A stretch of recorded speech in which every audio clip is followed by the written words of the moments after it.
Next topic is dark reaction, or you can see is the C3 cycle. It is also called the reductive pentose phosphate cycle, biosynthesis pathway, और photosynthetic carbon cycles. इसको हम reductive pentose phosphate cycle इसलिए कहते हैं क्योंकि इसमें जो last में जो प्रोडक्ट होता है, ठीक है, वो आपका जो 5 कार्बन होता है और जो इनिशियल प्रोडक्ट होता है वो भी 5 कार्बन का होता है।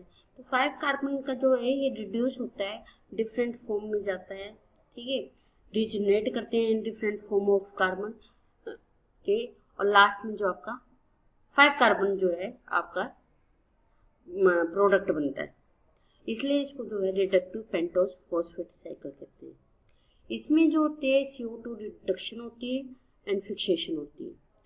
अक्रेंस यूकारियोट्स में ये स्टोमा ऑफ क्लोरोप्लास्ट में होता है, जबकि प्रोकारियोट्स में ये साइटोसोल्स में होता है।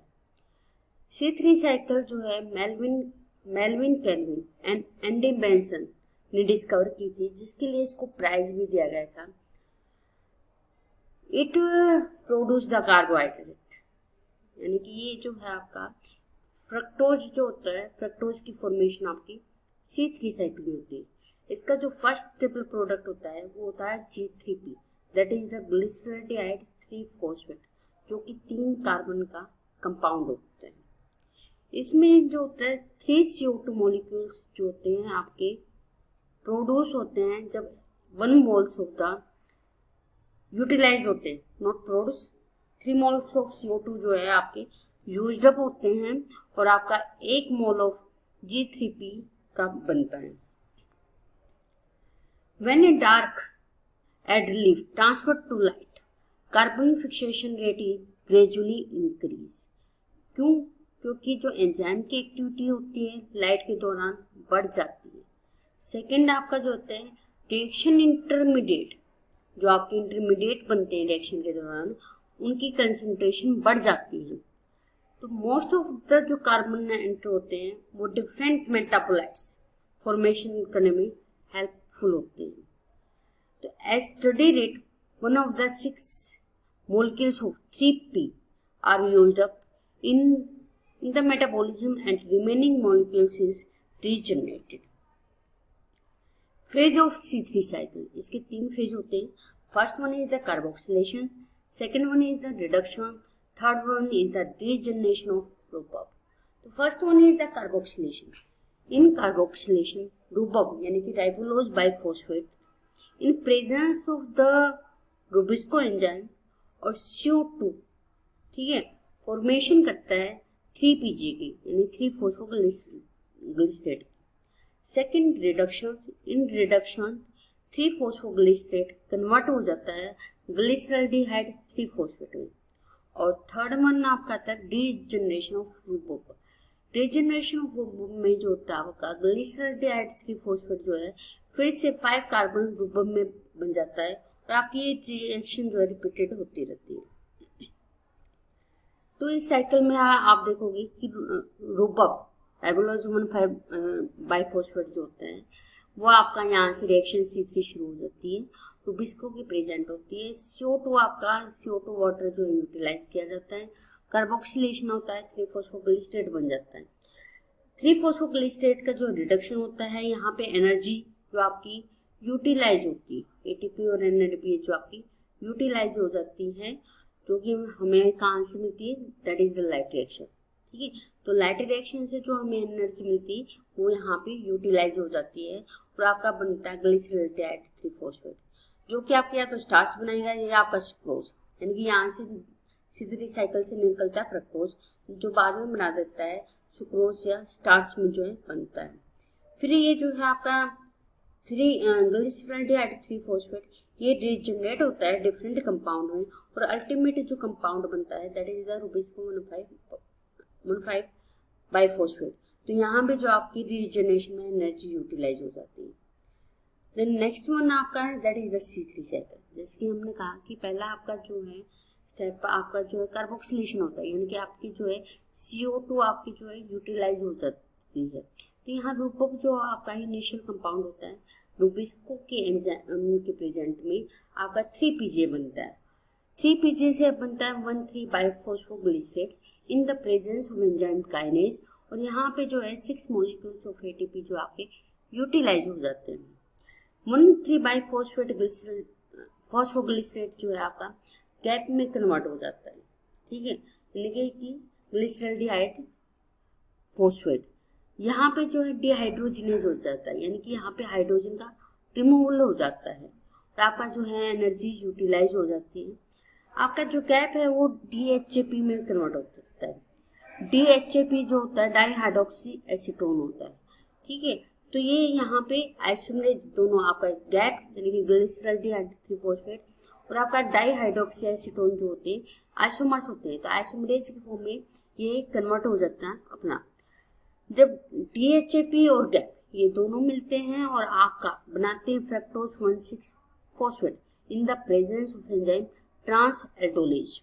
तो ये जो आपका फ्रक्टोज 1,6-बाइफॉस्फेट है, ये आपका जो है इसका वन कंपाउंड आपका जो है बाहर निकल जाता है in the form of starch and the sucrose, ठीक है, या तो स्टार्च की बनाएगा या फिर वो सुक्रोज बनाएगा।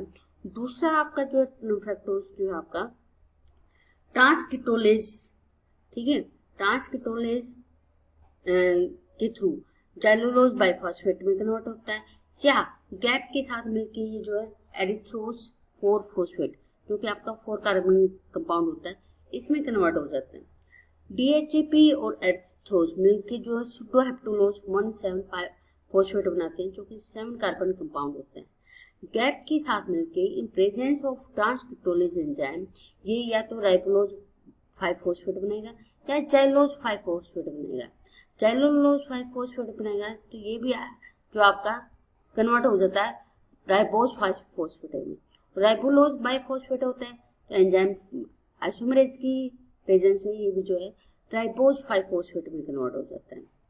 यहाँ पे हम जब फ्रक्टोज निकला था, ठीक है, तो क्या है कि गैप आपका जो है फ्रक्टोज और आपका एरिथ्रोज ये दोनों कंपाउंड जो है आपका जाइलोलोज बाइफॉस्फेट बनाएंगे।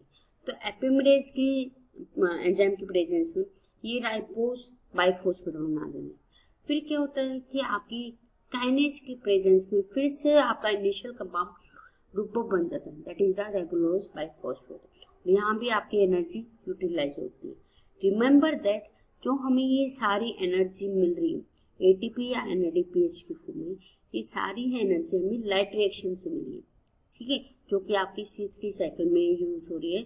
और आपका जो प्रोडक्ट बन रहा है दैट इज द फ्रक्टोज। ये फ्रक्टोज आपका दो फॉर्म में ट्रांसफर हो जाता है, या तो आपका सुक्रोज बनता है जो कि आपका ट्रांसपोर्टेबल है यानी कि डिफरेंट प्लांट के पार्ट में जाएगा, या फिर आपका जो है कन्वर्ट होगा स्टार्च में जो कि एक स्टोरेजेबल फॉर्म है यानी कि वो स्टोर किया जाता है। तो यहाँ पे 6 राउंड ऑफ केल्विन साइकिल जो होती है एक मॉलिक्यूल्स ऑफ ग्लूकोज बनाने के काम होती है, क्योंकि हर एक साइकिल में एक कार्बन ही रिड्यूस होता है और हमारे ग्लूकोज में 6 कार्बन है, इसलिए हमें 6 राउंड ऑफ केल्विन साइकिल की रिक्वायरमेंट होती है एक ग्लूकोज की फॉर्मेशन में। तो एक ग्लूकोज मॉलिक्यूल सिंथेसाइज करने के लिए 18 ATP और 12 NADPH की रिक्वायरमेंट होती है, ठीक। तो सेकेंड एज का पॉइंट आता है कि इसमें जो है C3 यूनिट यानी कि आपकी जो हमारा इनिशियल था 3PGA दैट इज 3 कार्बन, ठीक है, तो ये कहते हैं उसकी 5 यूनिट कन्वर्ट कर देती है 5 unit of 5 carbon unit that is the group, ठीक है। तो 1 CO2 फिक्स करने के लिए हमारी जो है 3 ATP और 2 NADPH की रिक्वायरमेंट होती है। देन रूबिस्को, जैसे हम बात करें rubisco that is the initial enzyme which fix the CO2 in the C3 cycles, ठीक है। तो ये इसकी हम बात करते हैं तो ये बाय फंक्शनल एंजाइम होता है। It is the pacemaker enzyme of the C3 cycle. 50% of soluble protein present in the chloroplast is the rubisco. तो ये जो होता है मोस्ट अबंडेंट प्रोटीन या enzyme on the earth is the rubisco. तो इसकी जो होती है 2 सब यूनिट होती है, एक लार्ज सब यूनिट होती है, दूसरी आपकी स्मॉल सब यूनिट होती है। तो टोटली इसमें 8 लार्ज चेन, ठीक है, और 8 स्मॉल चेन होती है। क्योंकि ये जो आपका रूबिस्को होता है डायमर की फॉर्म में होता है, तो टोटल हमारी 4 डायमर बन गई है, ठीक है। और इसका जो आपका हम कहते हैं मोलिकुलर वेट है वो आपका जो है 5,40,000 डाल्टन है।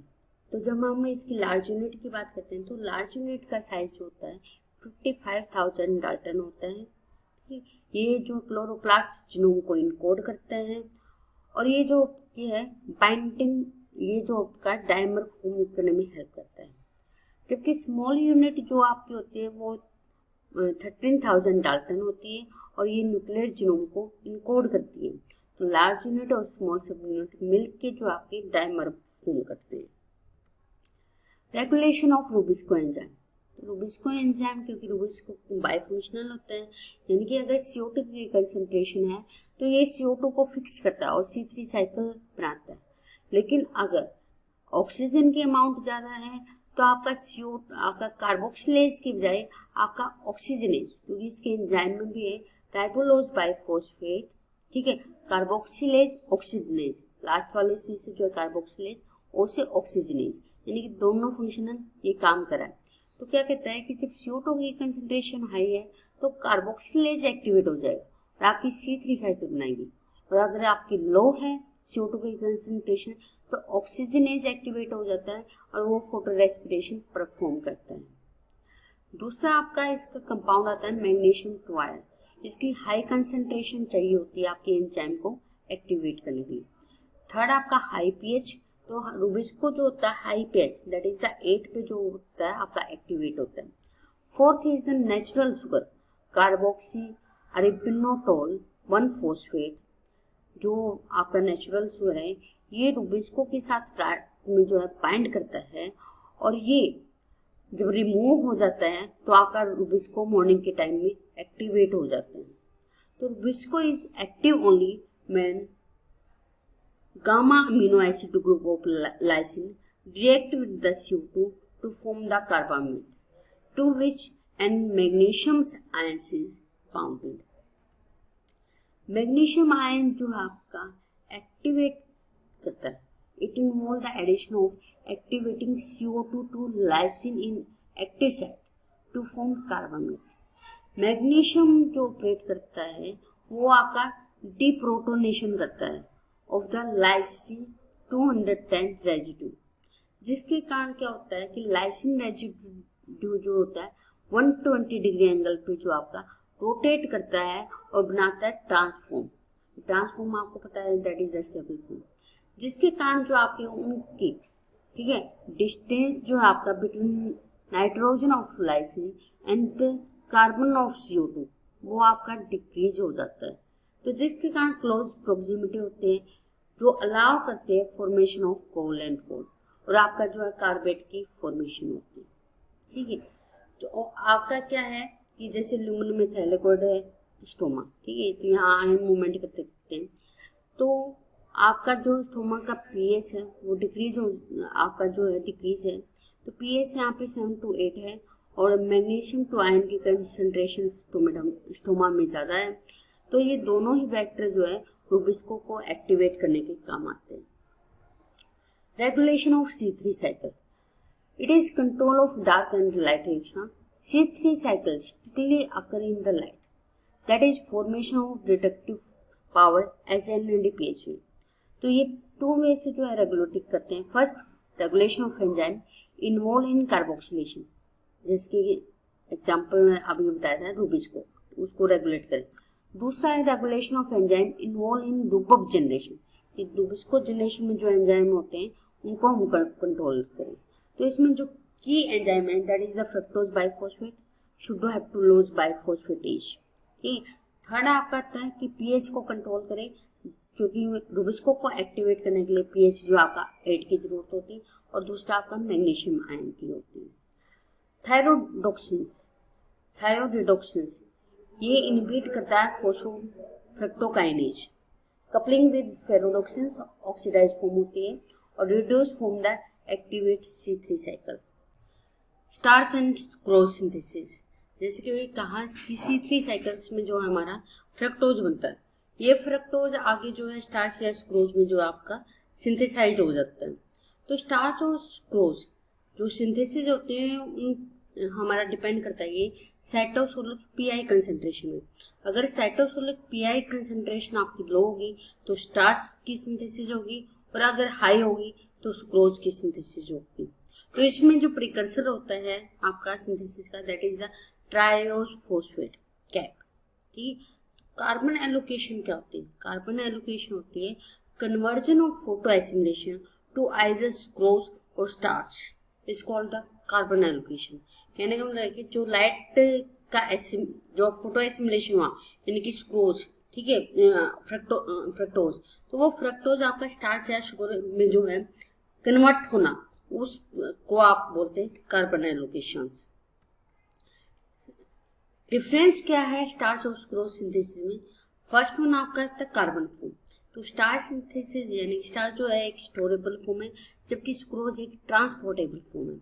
सिंथेसिस जब साइटोसोलिक पीआई कंसंट्रेशन लो होती है तो स्टार्च बनता है, और साइटोसोलिक कंसंट्रेशन अगर हाई है तो सुक्रोज की फॉर्मेशन होती है।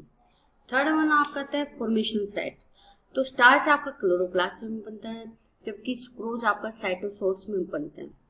कन्वर्जन, इसमें जो आपका ट्रायोस फॉस्फेट यानी कि जो गैप है वो आपका एडीपी ग्लूकोज में कन्वर्ट हो जाता है, जो कि एक्टिव न्यूक्लियोसाइड शुगर है। जबकि आपका जो सुक्रोज है इसमें आपका जो ट्रायोस फॉस्फेट है वो आपका यूडीपी ग्लूकोज में कन्वर्ट हो जाता है।